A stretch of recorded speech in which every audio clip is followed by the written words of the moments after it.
నమస్తే. ఓం నమ శివాయ. ఈరోజు కార్తీక మాసం, కార్తీక పురాణంలోని 3వ అధ్యాయంలోకి ప్రవేశిస్తున్నాము. ఈ అధ్యాయంలో కార్తీక మాసం యొక్క స్నాన మహిమను గురించి తెలుసుకుందాము. వశిష్ఠ మహర్షి జనక మహారాజుతో ఏమని చెప్తున్నాడంటే, మహారాజా, కార్తీక మాసంలో స్నాన జప దానాల్లో ఏ ఒక్కటి చేసినా గొప్ప పుణ్యం కలుగుతుంది. మరణం తర్వాత శివుని సాన్నిధ్యం చేరుకుంటారు. ఎవరైతే కార్తీక మాస నియమాలను ధిక్కరించి స్నానం కానీ జపం కానీ దానం కానీ చెయ్యరో అటువంటి వారు 100 జన్మలు కుక్కలుగా పుడతారు.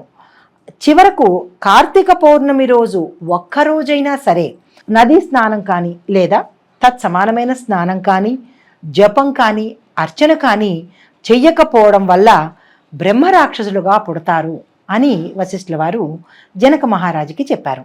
అయితే ఈ స్నాన మహిమ గురించి ఒక చిన్న శ్లోకం కూడా చెప్పారు. ఏంటంటే, పౌర్ణమ్యాం కార్తీకే స్నానాం నీస్తు వాచకన్ కోటి జన్మసు చండాలయేవ సంజాయతే కృప క్రమాద్యోనో నముత్సన్నతో భవతి బ్రహ్మ రాక్షసః అత్రైనోదారహంతి సుమతి హా పురాతం. అంటే కార్తీక మాసంలో ఒక్కరోజైనా, కనీసం పౌర్ణమి రోజైనా సరే స్నానము జపము తపము పూజ దానము ఇవేమీ చెయ్యలేకపోతే 100 జన్మలు రాక్షసులుగాను మరొక 100 జన్మలు కుక్కలుగాను పుట్టే అవకాశం ఉందని ఈ స్నాన మహిమ ద్వారా తెలియపరుస్తున్నాను. కార్తీక పౌర్ణమి రోజు స్నానం దానం జపాలలో ఏ ఒక్కటి ఆచరించిన వారు 1,000,000 సార్లు నీచ జన్మలు ఎత్తుతారు అని మనం ఇందాక శ్లోకంలో చెప్పుకున్నాం కదా. అయితే ఇందుకు సంబంధించిన ఒక పురాణ కథ ఉంది, చెబుతాను, సావధానంగా విను అంటూ వశిష్ఠ మహర్షి జనక మహారాజుకి కార్తీక మాస స్నాన మహత్యాన్ని వివరించారు. ఎలా అంటే, తత్వనిష్ఠుడి కథతో మనకి చెప్పబోతున్నారు. పూర్వకాలంలో దక్షిణ దేశంలో తత్వనిష్ఠుడు అనే బ్రాహ్మణుడు ఉండేవాడు.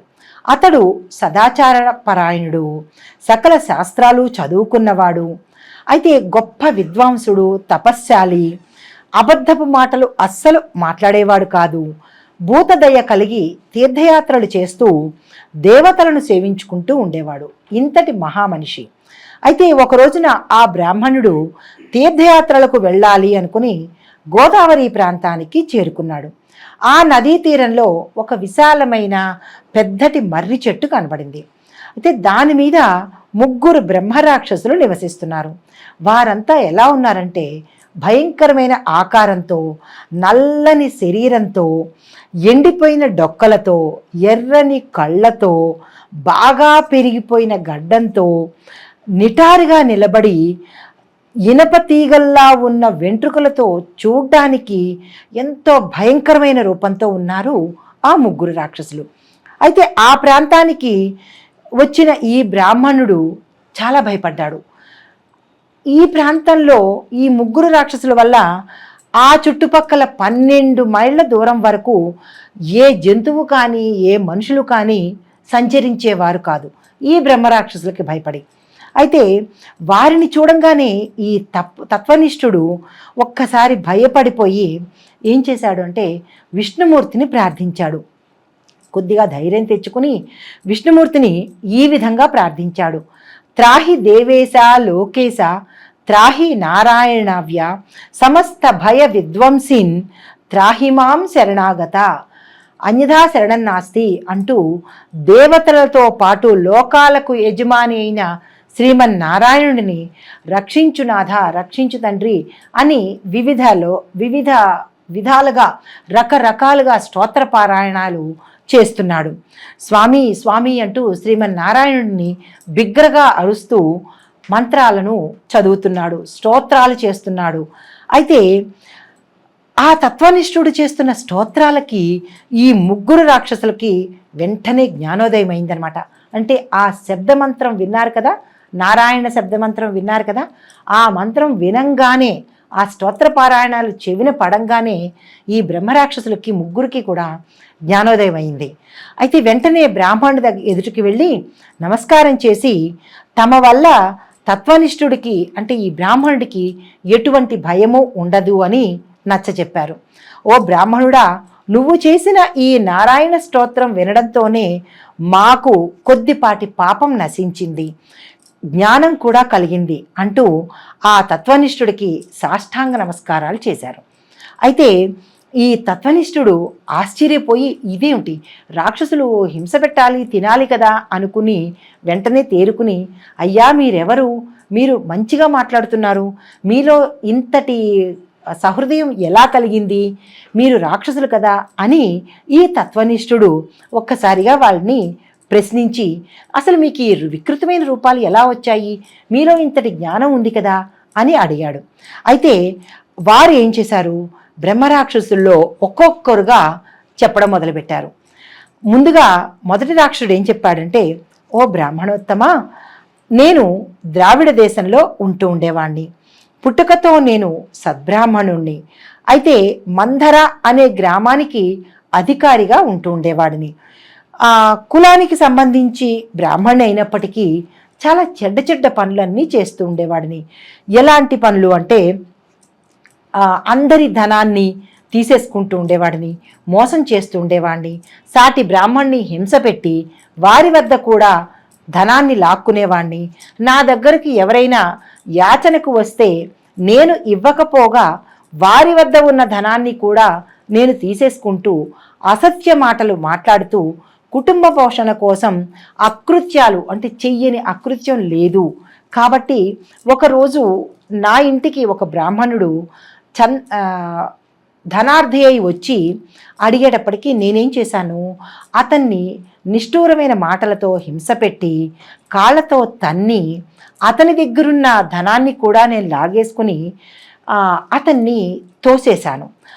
అప్పుడు అతను బాధపడి ఏమని శపించాడు అంటే, ఓ బ్రాహ్మణుడా, ఇప్పటికీ అనేక మంది యొక్క ధనాన్ని తీసుకోవడమే కాకుండా చాలామంది బ్రాహ్మణుల్ని ఏడిపించావు, హింస పెట్టావు, కాబట్టి నువ్వు బ్రహ్మరాక్షసుడిగా మారిపోయి అడవుల్లో వృక్షం మీద నివసిస్తావు అని శపించాడు. ఆ శాప కారణంగా నేను ఈ గోదావరి తీరంలో ఈ చెట్టు మీద బ్రాహ్మణుడిగా నేను కొన్ని సంవత్సరాల నుంచి ఇక్కడే పడి ఉన్నాను అని ఆ బ్రాహ్మణోత్తముడికి చెప్పాడు. తరువాత రెండో బ్రాహ్మణుడు ఏం చెప్పాడు అంటే, తన కథ చెప్పుకోవడం వచ్చాడు. నేను ఆంధ్రదేశానికి చెందిన బ్రాహ్మణుణ్ణి, దుర్మార్గులతో స్నేహం చేసి వారి చెడు అలవాట్లకు వారితో పాటుగా నేను కూడా బానిసనైపోయాను. తల్లిదండ్రులను అనేక విధాల దూషించి హింస పెట్టేవాడిని. చెడు అలవాట్లతో నా భార్యా పిల్లలతో నేను సంతృప్తిగా తింటూ షడ్రుచులతో తింటూ పరమాన్న భోజనం చేస్తూ నా తల్లిదండ్రులకి భోజనం పెట్టకుండా హింసలు పెట్టేవాడిని. అయితే తర్వాత ఇలా కొన్నాళ్లకు ఉండగా నా జన్మ చాలించిన తర్వాత ఆ తల్లిదండ్రుల మనోవేదనో నేను హింస పెట్టిన వారి యొక్క శాపమో తెలియదు, కానీ నేను కూడా ఇక్కడ బ్రహ్మరాక్షసున్నై సంచరిస్తూ ఉన్నాను అని తత్వనిష్ఠుడికి రెండో రాక్షసుడు తన కథను వివరించాడు. తర్వాత మూడో రాక్షసుడు చెప్పడం మొదలుపెట్టాడు. నమస్కారం చేసి, ఓ మహానుభావ, నేను కూడా బ్రాహ్మణుణ్ణే, విష్ణువాలయంలో అర్చకుడుగా ఉంటూ ఉండేవాడిని. అహంకారం గర్వంతో ప్రవర్తిస్తూ ఆచారాలు పాటించకుండా సాటి అర్చకులని హింస పెడుతూ దూషిస్తూ ఉండేవాడిని. భక్తులు తెచ్చిన పూజా ద్రవ్యాలు, ధనము, హుండీలో వేసిన ధనము కానీ ఇలా ఎవరెవరైతే ఏదైతే కోరికలతో నా దగ్గరికి వచ్చేవారో వారి పేరున అర్చనలు చెయ్యకుండా వారి ఇచ్చిన ధనాన్ని స్వామికి ఇవ్వకుండా నేనే తీసేసుకుంటూ ఈ స్వామివారి యొక్క నగలు, ఈ తీసుకున్న ధనాన్ని నా యొక్క ఉంపుడు గత్తెకు ఇస్తూ ఆమె సంతోషమే నా సంతోషం అని అనుకుంటూ కులాచారాన్ని భ్రష్టు పట్టించి జూదాలు, మద్యానికి బానిస అయ్యి ఇంకా చాలా రకాల వ్యసనాలకు, పాపాలకు లోనయ్యాను. వీటన్నిటి ఫలితమే ఇలా బ్రహ్మరాక్షసుడిగా గోదావరి తీరంలో ఉన్న ఈ చెట్టు మీద నివసిస్తూ కొన్ని సంవత్సరాలుగా కాలం గడుపుతున్నాను అంటూ తత్వనిష్ఠుడికి ఈ మూడో రాక్షసుడు తన కథను వివరించాడు. ఈ విధంగా ఆ ముగ్గురు రాక్షసులు తమ తమ కథలను తమ తమ చర్యలను వారికి వినిపించిన తర్వాత తత్వనిష్ఠుడు ఏమన్నాడంటే, విచారించకండి, మీకు నేను ఒక తరుణోపాయం చెప్తాను. పశ్చాత్తాపానికి మించిన ప్రాయశ్చిత్తం లేదు అని ఆనాటి ఋషులు చెప్పారు, శ్రీమన్నారాయణుడు చెప్పాడు. కాబట్టి నేను మిమ్మల్ని గోదావరి నదీ తీరానికి తీసుకువెళ్తాను. అక్కడ మీరు ముందుగా స్నానం చెయ్యండి, ఎలా చెయ్యాలో నేను వివరిస్తాను అని చెప్పి వారిని వెంటకు తీసుకొని గోదావరి నది దగ్గరికి వచ్చాడు. వారి చేత స్నానం చేయించి సంకల్పం చెప్పించి స్నాన ఫలితాన్ని ఎలా పొందాలి అనేది వివరంగా చెప్పి, ఈ తత్వనిష్ఠుడు గతంలో స్నానమాచరించిన అంటే కార్తీక మాసంలో తాను స్నానమాచరించిన ఫలితాన్ని ఆ ముగ్గురు రాక్షసులకు ధారపోశాడు. అప్పుడు వారు దివ్యమైన శరీర కాంతితో పుష్పక విమానం రాగా తత్వనిష్ఠుడి ఎదుటే అందరూ చూస్తుండగా ఈ ముగ్గురు బ్రాహ్మణోత్తములు విపరీతమైన తేజస్సుతో ఆ పుష్పక విమానం ఎక్కి వైకుంఠానికి చేరుకున్నారు. వింటున్నావా జనక మహారాజా? కార్తీక మాస స్నానము ఎంత విశిష్టమైనదో, ఎంతటి పుణ్యమైన ఫలితాన్ని ఇస్తుందో అంటూ జనక మహారాజుకి కార్తీక మాసం యొక్క స్నాన పుణ్య ఫలితాన్ని వశిష్ఠుల వారు వివరించి చెప్పారు. కార్తీక మాసం సూర్యోదయంలో నదీ తీరంలో, ఏదైనా నదీ తీరంలో, ప్రత్యేకించి కావేరి నదీ తీరంలో కనుక స్నానం చేసిన వారికి 1,000,000 అశ్వమేధ యాగాలు చేసిన ఫలితాన్ని ఇస్తుంది. తర్వాత అది సాధ్యం కాకపోతే ఏదైనా నదీ తీర స్నానం కనుక చేసినట్టయితే తత్సమానమైన ఫలితాన్ని ఆ గంగానది, ఆ శ్రీమన్నారాయణుడు ఆ కార్తీక మాసం స్నాన ఫలితాన్ని ఆ వ్యక్తికి ఇస్తారు అని వశిష్ఠుల వారు జనక మహారాజుకి చెప్పారు. అవకాశం ఉండి కూడా ఎవరైతే ఆ అహంకారంతో కానీ ఏమీ జరగదులే అని మానవ సంబంధితమైన చెడు తలంపుతో కనుక చేస్తే ఏమొస్తుంది, చేస్తే అన్నీ వస్తాయా, అలాంటి తత్వచింతనతో ఉన్నవారికి తగిన శాస్తి కూడా ఉంది. అది ఏంటంటే 10,000 జన్మలు కుక్కలుగా పుడతారంట.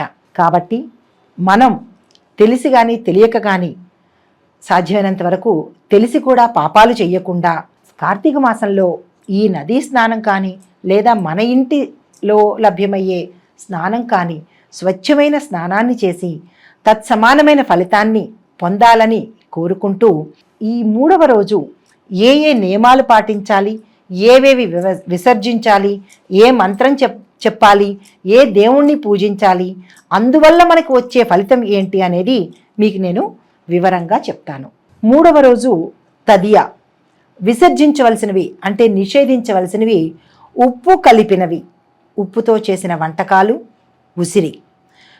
ఏవి దానం ఇవ్వాలి అంటే ఉప్పుని మాత్రమే దానంగా ఇవ్వాలి. పూజించాల్సిన దైవము పార్వతీ అమ్మవారు. జపించాల్సిన మంత్రం చాలా చిన్నది, మర్చిపోవద్దు, నెగ్లెక్ట్ చేయొద్దు. ఓం శ్రీ పార్వతీదేవ్యై నమః. ఈ చిన్ని మంత్రాన్ని కలియుగంలో మనుషులకి అంత పెద్దవి నియమనిష్టలు చెయ్యలేము కాబట్టి, మనకున్న ఈ హడావిడి జీవితంలో అంత శాస్త్రంగా పాటించలేము కాబట్టి చిన్న ఉపాయాలను మనకు ఋషులు అందించారు. ఇవి కూడా చేసుకోలేకపోతే అది మరి ఏమి చెప్పాలి, అది మీరే ఆలోచించుకోవాలి. అయితే ఇప్పుడు జపించాల్సిన మంత్రం చెప్పాను కదా, అయితే దాని ద్వారా వచ్చే ఫలితం ఏంటంటే శక్తి, సౌభాగ్యం. ప్రతి మనిషికి కావాల్సింది ముందు శక్తి. శక్తి లేకపోతే ఎంత ధనం ఉన్నా, ఎంత గొప్ప ఆస్తి ఉన్నా వృధానే కదా. అసలు అది అనుభవించాలంటే ముందు మనకు కావాల్సింది ఏంటి? శక్తే కదా. తినాలన్నా, లేచి నడవాలన్నా, ఏది చేయాలన్నా ముందు మనకు కావాల్సింది శక్తే. శక్తి లేకపోతే మిగతావన్నీ శూన్యమే అనమాట. అయితే ఈ 3వ రోజు ఈ నియమాలు పాటించుకుని చేయగలిగితే మనకి వచ్చేది శక్తి, సౌభాగ్యాలు. 3వ అధ్యాయం సమాప్తం. నమస్తే.